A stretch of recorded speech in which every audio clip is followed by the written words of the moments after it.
오늘 함께 읽은 본문의 말씀으로 감사합시다라는 제목으로 함께 말씀의 은혜를 나누고자 합니다. 저는 저의 생일이 되면 잊지 않고 하는 것이 한 가지 있습니다. 장모님께 전화를 드려서 아내를 낳아서 키워주시고 그리고 부족한 저에게 보내어주셔서 감사합니다. 해마다 그렇게 감사 인사를 빠뜨리지 않고 있습니다.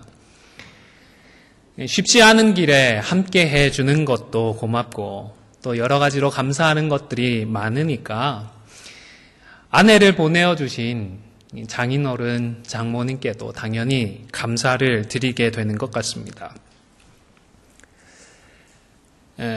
그리고 저의 생일에 아내도 시어머니에게 연락을 드리고 비슷한 내용으로 감사 인사를 드리는 것을 보았습니다. 물론 때때로 저를 바라보면 평생 왼수처럼 생각되는 그런 상황도 있겠지만 전체적으로는 아내도 저와 비슷한 마음이니까 그렇게 연락을 드리는 것이 아닐까라고 생각을 하고 있습니다. 저만의 착각은 아니겠지요? 바라기는 나 때문에 우리 주변의 사람들이 나를 낳아주신 우리 부모님께 감사하고 또 우리 때문에 세상 사람들이 우리 아버지 하나님께 영광을 돌리는 복된 삶을 살아가는 우리 모두가 다 되시기를 주님의 이름으로 간절히 축원을 드립니다. 오늘 우리가 읽은 본문은 탕자의 비유라고 알려져 있습니다. 제목은 탕자가 주인공인 것 같지만 이 탕자가 주인공이 아니죠. 그렇다고 큰아들도 주인공이 아니고 이 이야기의 주인공은 바로 아버지입니다.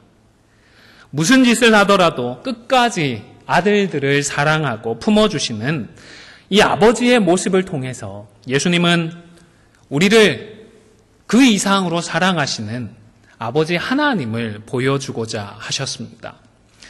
디모데후서 2장 4절에 보면 하나님은 모든 사람이 구원을 받으며 진리를 아는 데에 이르기를 원하신다라고 했습니다. 물론 이 말씀은 하나님께서 모든 사람을 다 구원한다 그런 의미는 아닙니다.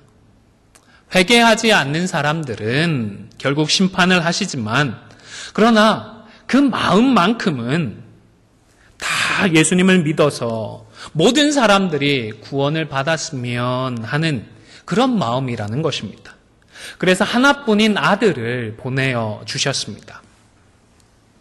여러분, 우리 예수님은 어떤 분이시죠? 이번 주에 서울에 계신 장인어른께서 보내어 주신 글이 예수님에 대해서 재밌고도 압축적으로 표현을 한 것 같아서 잠시 소개하고자 합니다. 경상도 할머니 세 분이 대화를 나누었다고 합니다.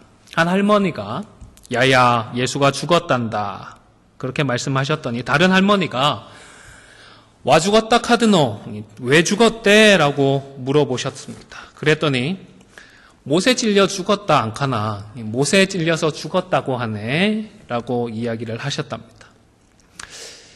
머리 풀어 헤치고 다닐 때 나 알아봤다 할머니가 그렇게 말씀을 하셨는데 다른 할머니가 그런데 예수가 누구? 예수님이 누군데? 물어보셨다고 합니다. 그랬더니 몰라 우리 며느라가 아버지 캐샀는 거 보니까 사돈 어른인갑지 뭐.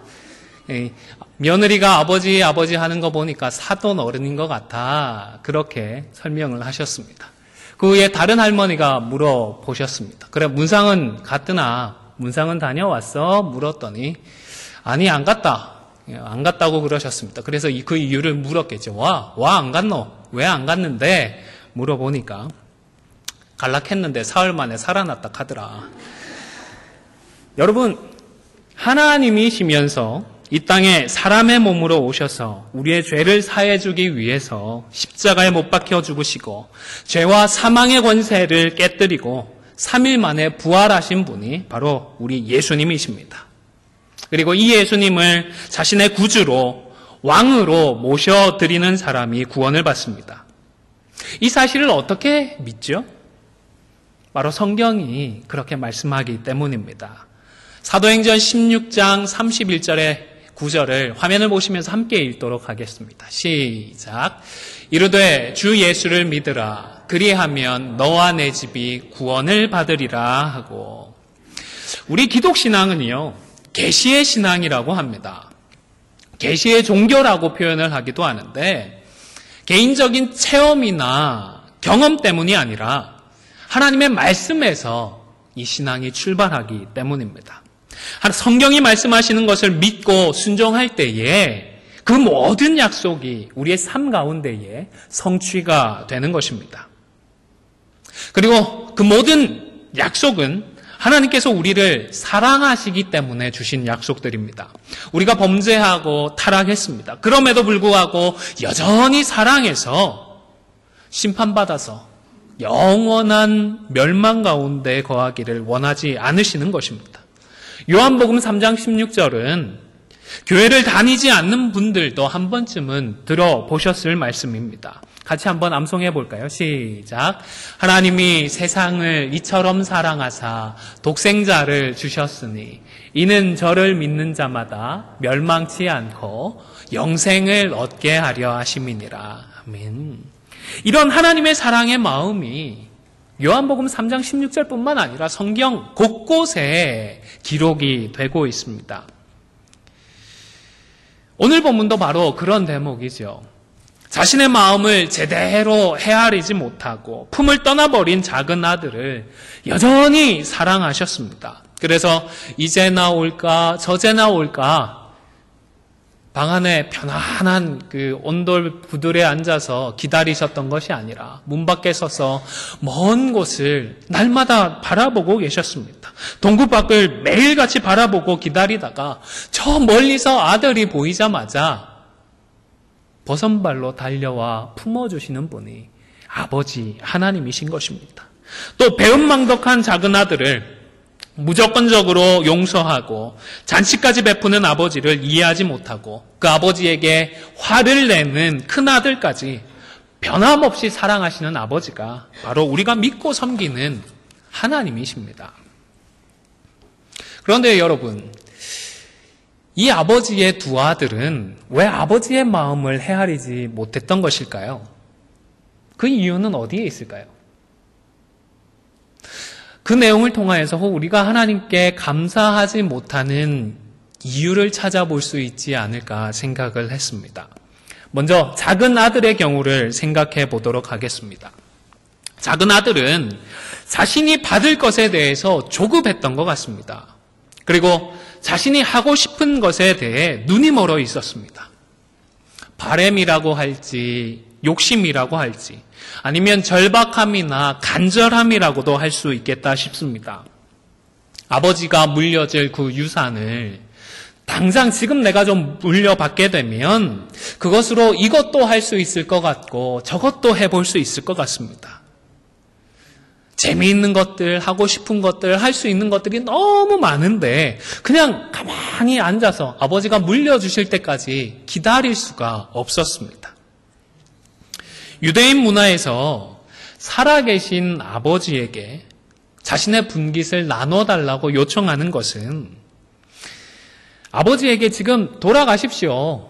지금 아버지가 죽었으면 좋겠습니다 하는 말과 진배 없다라고 합니다. 그래서 유대인들이라면 아버지에게, 살아계신 아버지에게 지금 분깃을 상속해 주십시오라는 이 말은 도저히 입 밖에 꺼낼 수 없는 그런 말이라고 합니다. 그런데 절박함과 그리고 조급함이 만나게 되니까 이 둘째 아들은 넘어서는 안 될 그 선까지 넘어버리고 말았던 것입니다. 이런 마음이 둘째 아들에게만 있는 것이 아니지요. 우리 모두에게도 때때로 찾아옵니다.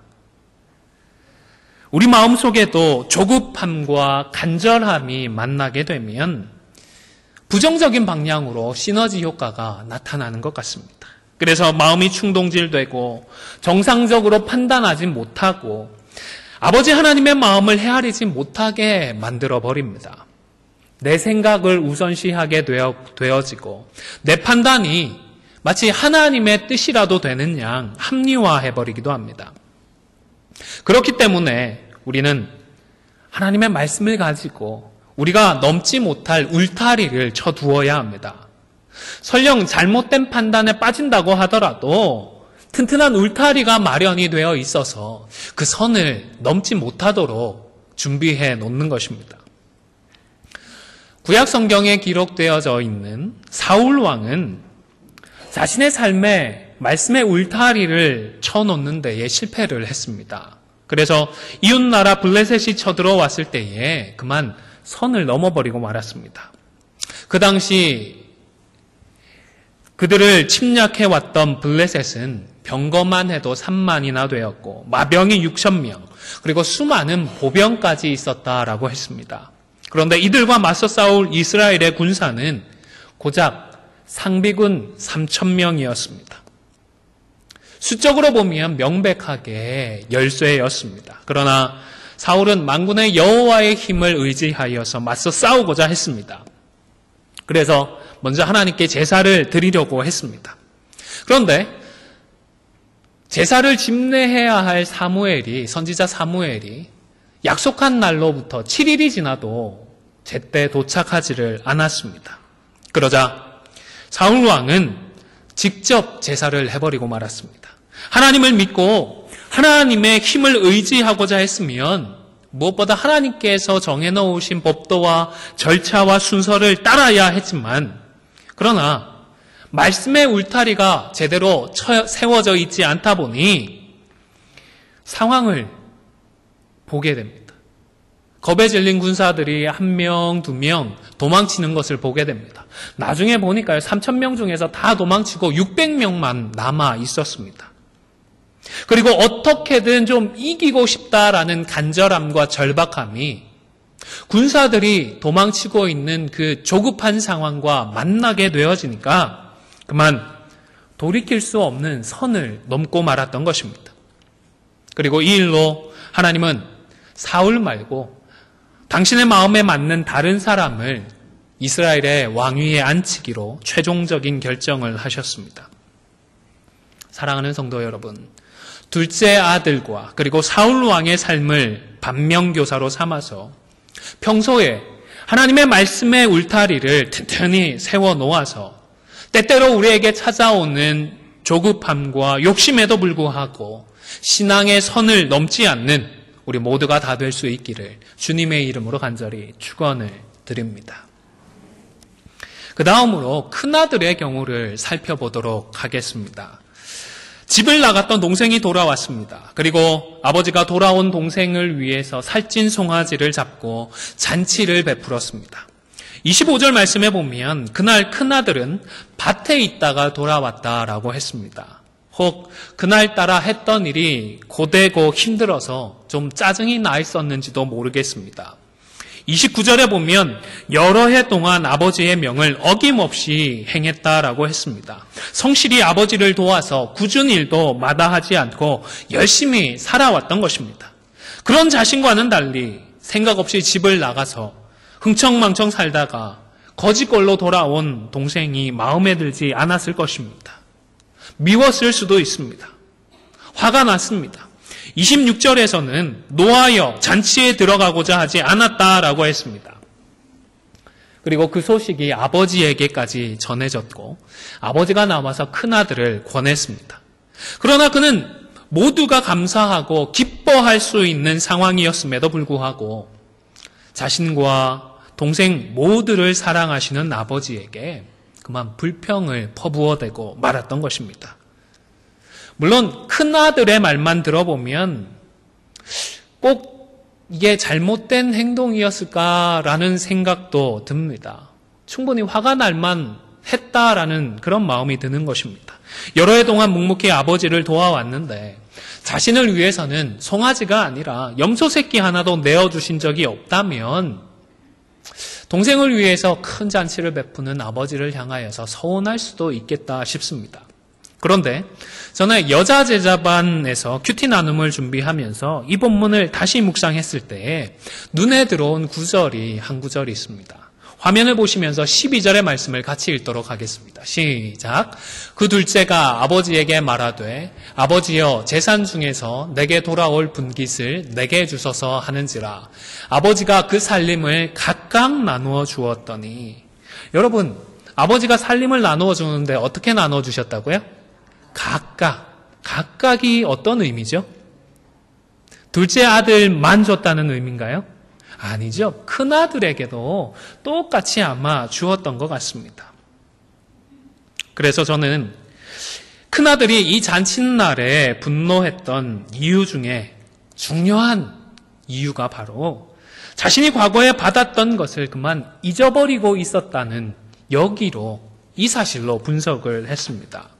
왜냐하면 29절에서 불평 어린 그의 말에는 이미 받았던 자신의 분깃에 대한 언급은 전혀 없기 때문입니다. 받은 것은 잊어버리고 못 받은 것만 생각을 하니까 서운했겠지 않습니까? 짜증도 나고 화도 났겠죠. 아니면 동생처럼 이 큰형도 당연히 내가 받아야 할 것,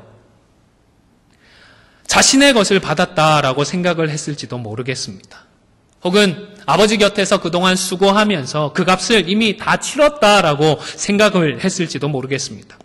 분명한 것은 이미 자신이 받은 은혜를 기억하지 못하고 또 당연하다고 생각을 하면서 기뻐하고 즐거워해야 할 순간에 불평하고 화를 내면서 아버지의 마음을 아프게 만들고 아버지의 마음을 헤아리지 못했던 것입니다. 여러분, 추수감사절을 맞이했습니다. 그래서 작년처럼 다소 좀 유치할 수도 있겠지만 감사의 제목들을 5가지만 좀 기록을 해보자라고 했습니다. 여러분 하시면서 감사의 제목들이 5개밖에 없던가요? 저도 하는데요. 5개 그냥 순식간에 적어 내려가게 되더라고요. 이것도 감사하고 저것도 감사하고 감사한 제목들이 참 많은데 그런데 이 기록하기 위해서 생각하기 전까지는 그 감사의 제목들을 제대로 생각하지 못하면서 살아왔다는 사실을 발견하게 되었습니다. 받은 은혜와 감사의 제목들을 너무 쉽게 잊어버리고 살아가는 것 같습니다. 건강만 해도 그렇지 않습니까? 하나님께서 우리에게 큰 복을, 남들이 받지 못한 그런 복을 주시는 경우도 있지만 남들과 비슷한 그런 복들도 허락해 주시는데, 그런데 별일 없이 하루하루를 건강하게 살아가는 것 당연하다고 생각하지 않나 싶습니다. 우리 어르신들 신방 가게 되어지면 한 번씩 말씀을 해 주십니다. 젊음이라고 하는 게 당연히 있는 게 아니라네. 젊음을 감사하게 바래. 오늘도 우리 권사님 한 분께서 앞에서 만나 뵀는데요. 이렇게 허리를 숙일 수 있는 것만 해도 얼마나 감사한지 몰라요. 말씀을 해 주셨습니다. 당연한 것이 아니고 은혜이고 축복이고 선물입니다. 하나님께서 우리에게 주신 것들을, 이미 하나님께 받은 것들을 잊지 않고 그리하여서 없는 것에 불평하고 원망하는 것이 아니라 하나님께 마땅히 감사하고 마땅히 하나님을 기뻐하고 즐거워하는 우리 모두가 다 되실 수 있기를 주님의 이름으로 간절히 축원을 드립니다. 마지막 3번째입니다. 오늘 본문에서 2 아들은 모두가 문제가 있었습니다. 부족함이 있었습니다. 그러나 2 사람 모두 다 축복받은 자들이었습니다. 왜냐하면 문제가 있어도 사랑해 주시는, 부족함이 있어도 있는 그대로 가슴에 품어주시는 아버지가 있었기 때문입니다. 실수를 했고 거지가 되었어도 냄새난다, 지저분하다, 내치지 않고 그대로 품어주시는 아버지가 있는 복된 아들이었습니다. 비록 자신은 살찐 송아지를 잡은 그 잔치의 주인공이 되지는 못했지만 이해하지 못하는 그 아들을 꾸중하지 않고 여전히 사랑해 주시는 아버지가 있었기 때문에 그 큰아들도 축복된 아들이었던 것입니다. 2018년 한 해를 돌아보며 개인마다 감회는 서로 다르겠다 싶습니다. 어느 해보다 감사한 한 해를 지나오신 분도 계실 것이고 다소 아쉬움을 느끼는 분도 계실 줄로 압니다. 올 한 해 우리의 삶이 어떠했든지 간에 저와 여러분은 복된 자입니다. 왜이죠? 우리에게는 그 어떤 것에도 불구하고 우리를 끝까지 사랑하시고 우리를 품어주시는 하나님이 계시기 때문입니다. 아무쪼록 어려움이 있고 문제가 있다고 하더라도 달려가기만 하면 버선발로 달려와 품어주시고 또 이겨낼 힘과 능력을 더해주시는 아버지 하나님의 복된 자녀가 저와 여러분임을 기억하시고 하나님께서 주시는 것들로만 감사하고 기뻐하는 것이 아니라 하나님의 자녀됨을 감사하고 기뻐하며 또 다른 그 어떤 것, 그 무엇보다도 하나님이 우리의 아버지 되심을 감사하고 기뻐하는 우리 모두가 다 되시기를 주님의 이름으로 간절히 축원을 드립니다. 잠시 기도하도록 하겠습니다. 참 좋으신 아버지 하나님, 탕자처럼 큰 아들처럼 때때로 우리도 하나님의 마음을 헤아리지 못하지만 그러나 변하지 않고 우리를 사랑하시며 우리를 품어주시니 감사를 드립니다. 감사절을 맞이하여 하나님이 우리의 감사의 최고의 이유가 되심을 기억하며 하나님께 마땅히 감사하는 저희들 되어지게 하여 주시옵소서. 감사를 드리며 예수님의 이름으로 기도 올리옵나이다. 아멘.